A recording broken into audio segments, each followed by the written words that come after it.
اسلام کا ایک جرری دلیر ہے. اسلام کو ایک ایسا ثبوت اللہ نے عطا کیا ہے کہ یہودی کہتا ہے اگر 6 مہینے یہ شخصیت دنیا میں اور رہتی تو شاید دنیا میں کوئی کافر نہ بچتا.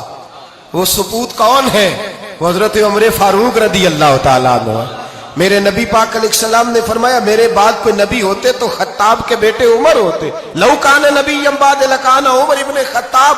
میرے بعد کوئی نبی ہوتے تو خطاب کے بیٹے عمر ہوتے. تاریخ کا حوالہ اٹھا رہا ہوں, ایک ورق الٹ رہا ہوں. اس عمر فاروق کو در رسول پر لانے والی, اس عمر کو اللہ کے گھر کی طرف رستہ دکھانے والی, اس فاروق اعظم کو دین کا سپاہی بنانے والی, یہ کوئی اور نہیں ہے, یہ عمر فاروق کی ہمشیرہ ہے. یہ جناب عمر کی بہن ہے. بہن نے بھائی کی کایا ہی پلٹ ڈالی. بہن نے ذمہ داری کا احساس کیا. بہن نے ذمہ داری کا احساس کیا تو اس رنگ میں قرآن پڑھا کہ فاروق اعظم فرماتے ہیں میرے دل سے کفر دور کر کے مجھے رسول اللہ کا غلام بنا دیا ہے. بہن اگر ذمہ داری کا احساس کرے, بہن اگر ذمہ داری کا احساس کرے. حضرت عمر فرماتے ہیں, حضرت عمر کہتے ہیں میری ایک نوکرانی نے, کنیزہ نے کلمہ پڑھا, میں اسے دروں سے مارا کرتا تھا. میں تلوار لے کے گھر سے نکلا حضور کو شہید کرنے, تو مجھے کسی صحابی نے کہہ دیا تو حضور کو شہید کرنے جا رہا ہے, گھر کی تو خیر منا, تیری بہن اور بہنوئی بھی کلمہ پڑھ گئے. کہتے میں گیا, باہر دروازے پہ تھا تو میری ہمشیرہ اندر قرآن پاک کی تلاوت کر رہی تھی. فاطمہ بنت خطاب, فاطمہ بنت, کتنا پسند ہے یہ نام صحابہ, کس نے رکھا ہوا ہے. فاطمہ بنت خطاب تلاوت کر رہی تھی. سعید بن زید بہنوئی بھی تلاوت سن رہے تھے. فرماتے میں نے قرآن سن لیا, دروازے پہ دستک دو جی. بہن نے دروازہ کھولا, قرآن پاک کے صفحے چھپا دیے. کیا کر رہے تھے تم لوگ؟ بہن خاموش ہو گئی. میں نے کہا بولتے کیوں نہیں؟ مجھے کسی نے بتلایا ہے تم نے کلمہ پڑھا ہے. تو کہتے ہیں میری بہن جو مجھ سے اتنا پیار کرتی تھی کہ کبھی بولی نہیں تھی, کبھی بات جو میں کہتا تھا ہو جاتا تھا, آج میں نے اس بہن کی آنکھوں میں توحید کی لذت دیکھی, اس کی پیشانی میں سجدے کا نور دیکھا, اس کے لب و لہجے میں رسول اللہ کی شریعت کی چھاپ دیکھی. تو میری بہن کہنے لگی عمر تم نے جو سنا ہے سچ سنا ہے. اب میں اور میرا خامد مصطفیٰ کے نوکر ہیں, اب ہم دین کے پیروکار ہیں. کہتے زور سے تماچا مارا, میں گر گئی.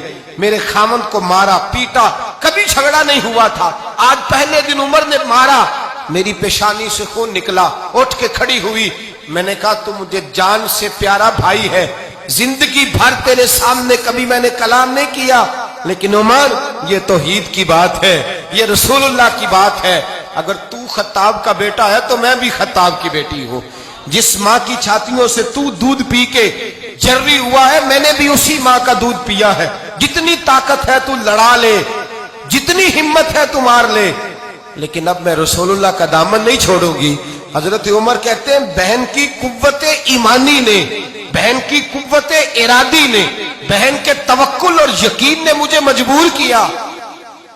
میں نے کہا میری بہن کے دل میں اگر کوئی بات آئی ہے تو اس میں سچ ضرور ہوگا, اور اگر بہن بھائی کو اس دلیری کے ساتھ درس دے رہی ہے تو اس کے اندر کوئی نکھار ہے.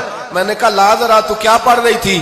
جناب عمر کہتے ہیں پھر بہن نے دلیری والا جواب دیا. فرمایا ایسے کیسے لاؤں؟ جا پہلے غسل کر کے آ, جا وضو کر کے آ, کپڑے بدل کے آ. یہ رسول اللہ کا قرآن ہے, یہ اللہ کی کتاب ہے. بے وضو بے غسل نہیں پڑھی جا سکتی. فرماتے میں غسل کر کے کپڑے بدل کے جو بیٹھا, بہن نے قرآن پڑھا, بہن نے قرآن پڑھا.